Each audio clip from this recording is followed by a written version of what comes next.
Welcome to the Medical and Health Information Literacy tutorial. This is Leia Al-Hnaini from Saab Medical Library. We've discussed how to go about mesh searching and keyword searching in Medline.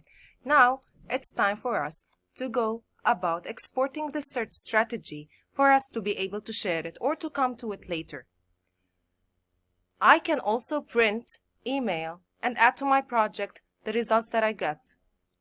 By clicking on export here, by default, I'm gonna get a Word document.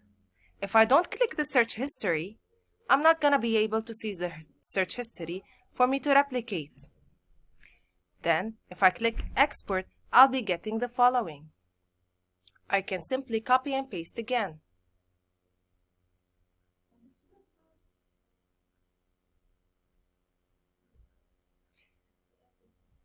As you can see, that's the search history.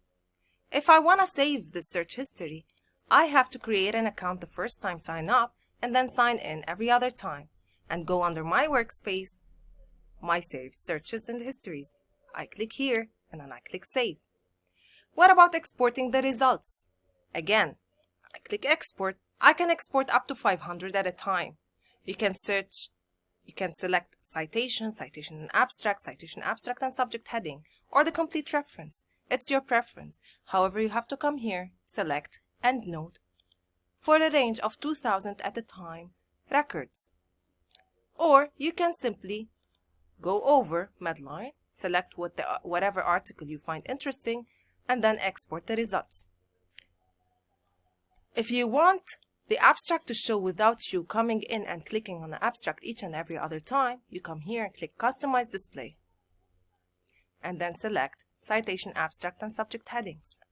That way, you'll be able to read title and abstract below each other without you having to key in abstract every other time. That's it, and that wraps it for Medline. But one more question. What if the number of results that I got after the keyword searching was still not good enough for me? Do I still change my topic? No.